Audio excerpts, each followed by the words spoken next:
Nunca minta. Capítulo 50. Dias atuais. Trícia. Adrienne Hale não foi a primeira pessoa que eu matei. Longe disso. A primeira foi uma garota chamada Whitney Young. Ela me atormentava quando eu tinha 16 anos, bem como adolescentes fazem. Espalhou boatos sobre mim na escola e roubou a minha melhor amiga. Ela até convenceu um garoto bonito chamado Victor, que mais tarde descobri ser o namorado de Whitney, a me convidar para sair e depois levar todo mundo para a cafeteria, onde deveríamos nos encontrar para que pudessem rir da minha humilhação quando ele me deu um fora. O engraçado é que Victor, que levou a culpa quando o corpo de Whitney apareceu boiando num rio. Mas vamos combinar que os dois mereciam. Depois, matei Cody e Alex. Matar Megan foi um infortúnio, mas eu não tinha como evitar. E depois a minha avó, é claro. Mas ela era tão velha que não dá para saber se o remédio para o coração teria salvado a vida dela. Se eu tivesse dado o remédio. Mesmo com toda a afetação, Adrienne morreu fácil. Não foi tão fácil quanto a minha avó, é claro, mas eu devo dizer que Whitney resistiu bem mais que a doutora. Aquela garota era dura na queda. Eu enterrei o corpo de Adrienne perto de uma estrada deserta, a mais ou menos 2 horas daqui, num lugar onde ela jamais vai ser encontrada. Eu era mais esperta que ela. Não guardaria um cadáver na minha própria casa. Pelo amor de Deus, debaixo do piso de madeira? Como alguém pode ser tão idiota? Não é preciso ter mestrado e doutorado para saber como isso é perigoso. Após dar um jeito em Adrienne, eu sabia que tinha que encontrar o corpo de Jameson e me livrar dele. Só que ainda não sabia onde o corpo estava escondido. Eu pretendia procurar pela casa logo depois de me livrar de Adrienne. Até peguei as chaves da casa dela. Mas não deu tempo naquela noite, porque Adrienne tinha um encontro marcado, e na manhã seguinte a casa estava cheia de policiais. Eu dava como certo que a polícia ia encontrar o cadáver de Jameson, mas nunca foi encontrado. Porém, não faz diferença. O mais importante era que ninguém viesse atrás de mim. Naquela época eu estava morando em Manhattan. A polícia nem sequer me interrogou. Depois de resolver o problema com a doutora Adrienne, eu segui com a minha vida. Gostava da vida na cidade grande e do meu novo emprego. Eu conheci Ethan, que não sabia nada sobre o meu passado, e nos casamos. Eu estava feliz. Foi por acaso que eu notei que a antiga casa da doutora Adrienne tinha sido colocada à venda. Eu perguntei a Judy sobre a casa quando vi o anúncio do site. E ela disse que o imóvel estava passando por uma limpeza e que logo estaria pronto para a visita. Eu senti um arrepio na espinha, só de pensar que Judy estava virando a casa de cabeça para baixo. Depois eu pensei na quantidade de gente que ia entrar e sair daquela casa antes que ela fosse vendida. Considerei a chance de alguém encontrar o cadáver de Jameson, onde quer que a doutora Adrienne o tivesse escondido. Eu não sei por quanto tempo os cassinos guardam as imagens captadas por câmera de segurança, mas eu estava convencida de que encontraria uma forma de me conectar com Jameson. Eu não queria correr o risco de dar à luz na cadeia. Foi quando eu me dei conta de que precisava fazer. Eu tinha que vasculhar a casa e me livrar do corpo, antes que alguém mais pudesse encontrá-lo. Então, eu escolhi uma noite de nevasca para ir até lá, torcendo para que Judy desistisse de viajar por causa do mau tempo, sabendo que teria 2 dias inteiros para revirar a casa. Quando encontrei o cômodo secreto, eu achei que tinha tirado a sorte grande, mas não. Porém, encontrei algo ainda mais importante. Se alguém ouvisse a gravação da doutora Adrienne me chantageando, seria o meu fim. Iam me considerar responsável pelo assassinato dela e de Jameson. Ninguém, além de mim, pode ouvir essa fita. E agora eu sei onde ela escondeu o corpo. Mas, infelizmente, eu não consigo carregá-lo. Uma coisa foi jogar Adrienne Hale no porta-malas do meu carro logo após matá-la. Mas eu não consigo nem chegar perto desse cadáver em decomposição. Quando vomitei, não estava fingindo. Passei mal de verdade. E agora Luke surgiu do nada, o namorado, que eu não sabia que estava morando na casa. Sou a única que tem certeza de que não foi ele que matou a doutora Adrienne. Ele devia amá-la de verdade. Ele sabe do cadáver. E sabe que não se trata do corpo da doutora Adrienne. Luke é um cara esperto. Eu tenho que planejar meu próximo passo com muito cuidado. Capítulo 51. Já faz mais de 1 hora. E Ita ainda não voltou. Eu tô ficando preocupada. A temperatura caiu muito na última hora. E a neve está se transformando em gelo. E se ele se machucou? E se ele tiver caído na neve sem poder pedir ajuda? A culpa seria toda minha. Afinal de contas, fui eu que trouxe a gente pra cá. E sequer fiz o que pretendia fazer. O corpo de Jameson continua escondido no compartimento. O pior é que eu não tenho sinal de celular nem como pedir ajuda. Eu já sabia que o sinal aqui era péssimo e estava contando com isso. Se Ethan pudesse fazer uma ligação, ele teria falado com Judy e descoberto que não tínhamos um compromisso para a noite passada. Ou ele teria pedido um limpa-neve e eu não conseguiria procurar pelo corpo. Agora, o que parecia ser uma vantagem virou um problema. Não sei o que está acontecendo com o Ethan. E não há nada que eu possa fazer. Eu tô desamparada. Eu planejei tudo perfeitamente naquele chalé e na noite em que matei a Adrienne. Como é que eu pude ser tão desleixada dessa vez? Deve ser o cérebro afetado pelos hormônios da gravidez. Eu ando pela cozinha lutando contra a náusea.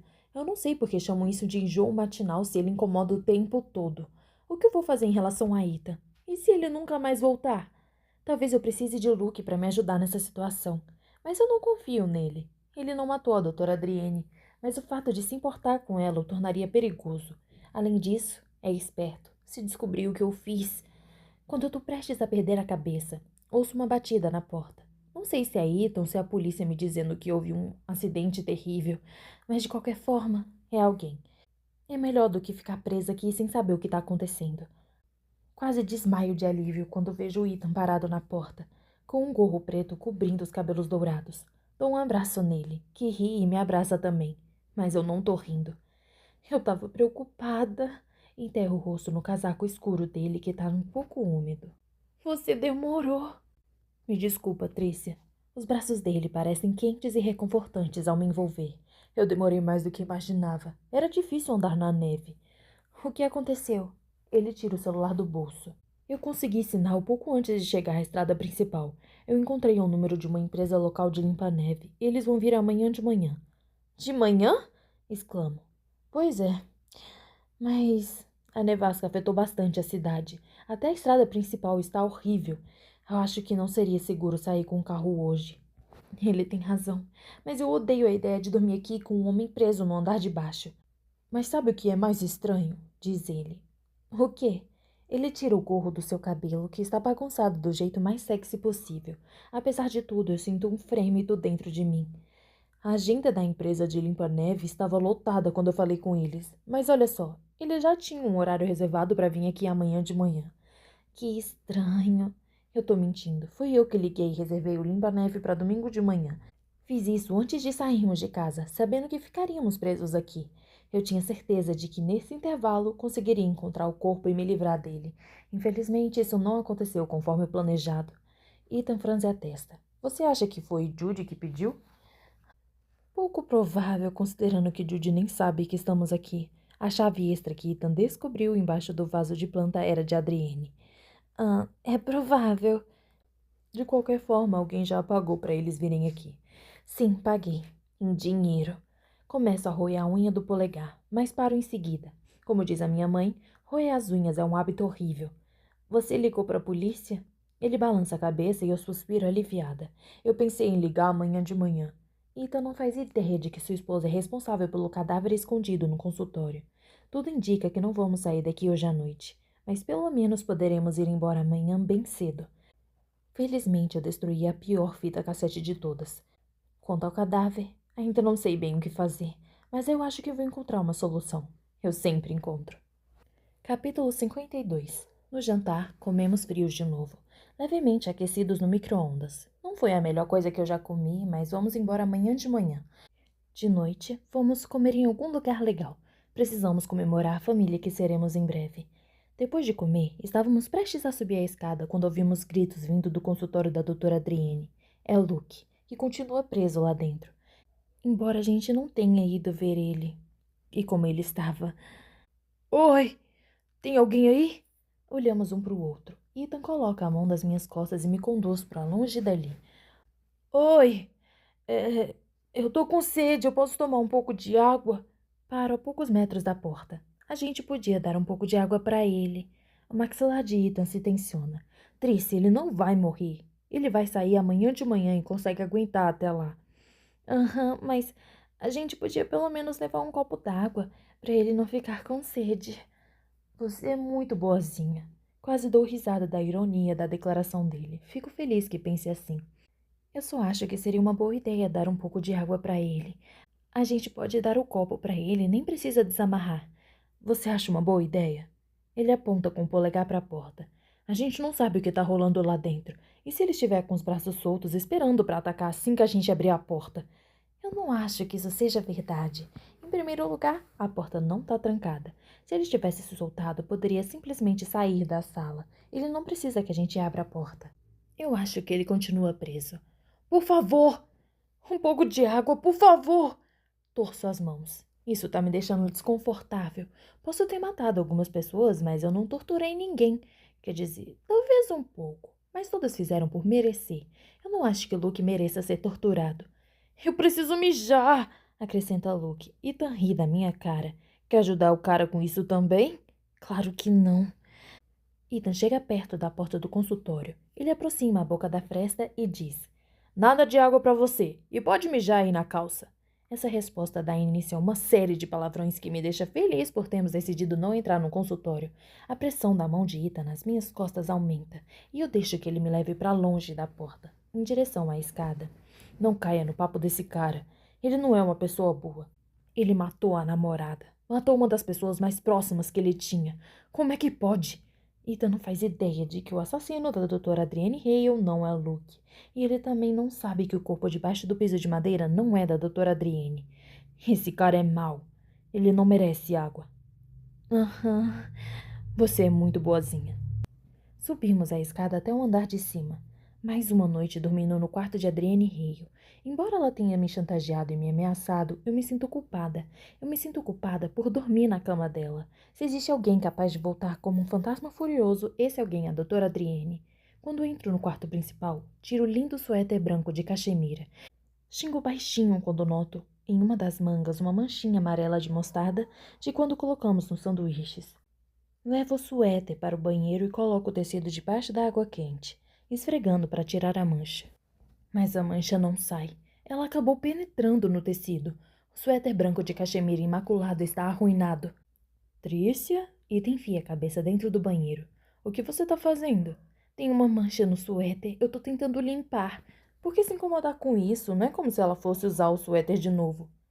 Ele tá certo, mas eu continuo esfregando a mancha, torcendo para que saia. Depois de 1 minuto, Ethan entra no banheiro para me fazer companhia. Ele vem por trás e passa os braços pela minha cintura. Ele abaixa a cabeça e beija o meu pescoço, 1 vez, 2 vezes, então seus lábios ficam por ali. Ethan, qual é, Trícia? Com tudo o que acabou de acontecer, a gente precisa se distrair um pouco. Bom, é verdade. Capítulo 53. Acordo às 2 da manhã e eu tô sozinha no quarto. Por um segundo fico completamente perdida, sem saber onde eu estava. Esqueci que estava na casa da doutora Adrienne e não na minha. Que vim aqui para me livrar do corpo de Edward. E que não só não consegui fazer isso, como também acabei com um homem preso num dos cômodos da casa. Que bagunça! Eu preciso muito de ajuda. Corro os olhos pelo quarto, tentando me adaptar à escuridão. Ethan não tá mais na cama e não o vejo em nenhum outro lugar do quarto. Também não tá no banheiro. Para onde ele foi? Talvez não tenha conseguido dormir. Talvez tenha levantado durante a noite e decidido trabalhar no computador. Faz sentido, mas eu não acho que ele esteja no computador. Coloco o roupão vermelho da doutora Adrienne. Depois, pego os chinelos felpudos dela. É incrível como de repente ficou fácil usar as coisas dela. Ainda bem que as roupas me servem. Embora ela fosse mais magra que eu, a mulher era só pele e osso, mas tinha uma certa beleza. Quando saio para o corredor, está escuro, mas os meus olhos já se acostumaram e deixo as luzes apagadas. Ouço um barulho vindo do andar de baixo, mas não parece nada ruim. Não é como se o Luke tivesse se soltado e atacado meu marido. Desço a escada com o máximo de silêncio possível. Quando chego ao último degrau, Ethan está agachado em frente à lareira, sozinho. Ele está mexendo em alguma coisa e leva um instante para perceber que está tentando acender um fósforo. O retrato da doutora Adrienne ainda está no chão ao lado da lareira, com os olhos verdes voltados para a parede. O retrato foi ideia da minha mãe. Eu achei ridículo. Quem iria querer um retrato gigantesco de si mesmo? Mas a doutora Adrienne adorou. Na mesma hora, ela o pendurou acima da lareira. É claro, ela é cheia de si. Espero nunca mais ter que olhar para esse quadro. Há um clarão de fogo e, em seguida, a lareira inteira se acende. Ethan fica de pé e limpa as mãos no jeans. Pela postura dele, sei que está satisfeito com o trabalho que fez. Fico me perguntando há quanto tempo estava tentando acender o fogo. Fico escondida, observando, e vejo tudo. Vejo Ethan pegar um objeto da mesa de centro e jogá-lo no fogo. Depois outro e mais outro. Quando termina, ele fica em frente à lareira, observando, esperando que queimem. Ethan, digo. Ele se afasta da lareira, piscando os olhos furiosamente, e abre a boca ao me ver. Trícia! Dou a volta no sofá para me aproximar dele. O que você está fazendo? Eu... Ele lança um olhar ansioso para a lareira. Os objetos que jogou no fogo ainda não terminaram de queimar e eu consigo ver o que são. Mas nem preciso, porque eu sei o que ele está queimando. São fitas cassetes, dezenas delas, todas com as iniciais GW. GW foi a paciente da doutora Adrienne por vários anos. Tinha delírios paranoicos e achava que as pessoas queriam matá-la, inclusive o próprio filho. GW, Gail Willey, a mãe de Ethan. Gotas de suor surgem na testa de Ethan, enquanto ele tenta inventar uma mentira. Eu acho que algumas dessas fitas, elas... Ele não sabe que eu sempre soube. Encontrei Gay algumas vezes nessa casa enquanto estava saindo da minha consulta, e ela estava chegando para ser atendida.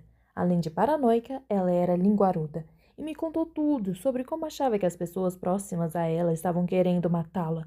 Inclusive, o filho, Ethan.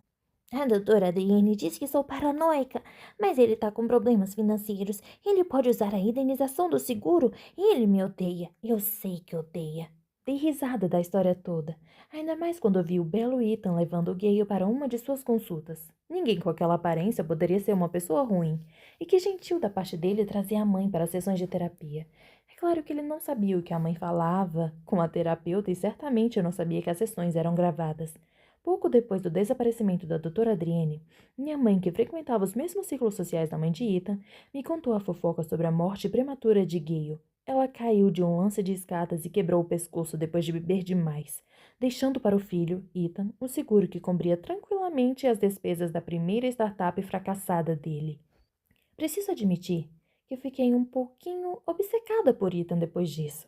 Em primeiro lugar, ele era lindo. Em segundo, algo me dizia que éramos parecidos. Ele ia atrás do que queria, mesmo que isso implicasse fazer algo que outras pessoas diriam ser impensável. Tá bom, eu estava muito mais do que um pouquinho obcecada. Digamos que nosso encontro casual não foi exatamente uma coincidência, até porque ele foi planejado por mim nos mínimos detalhes. Mas Ethan não se aproximou de mim do jeito que eu queria. Depois que nos casamos, achei que ele me contaria tudo. Achei que ele me amaria e confiaria em mim o suficiente para me contar a verdade. Mas ele não contou. Foi por isso que eu trouxe nessa viagem. Eu poderia ter vindo sozinha. Teria sido mais fácil. Eu poderia vasculhar a casa à vontade, mas eu queria que Ethan viesse comigo. Ele não se lembrava da casa até ver o retrato da doutora Adrienne na parede, mas agora ele sabe que não dá mais para guardar o segredo. O que você está fazendo? Pergunto mais uma vez. Ele abre a boca, mas antes que possa dizer qualquer coisa, acrescento. Não minta para mim. Eu jamais mentiria para você, Trícia, diz ele. Olho bem para ele. Os ombros dele relaxam. Você ouviu as fitas da minha mãe, não ouviu? Ouvi, mas não todas. Meu Deus. Ele corre as mãos pelos cabelos dourados. Eu sei o que ela disse nessas fitas, mas eu não... Não minta pra mim. Ele fica sem se mexer por um instante. Os únicos sons na sala são o crepitar do fogo e a respiração de Ethan. Tá bom, diz ele. Eu matei a minha mãe.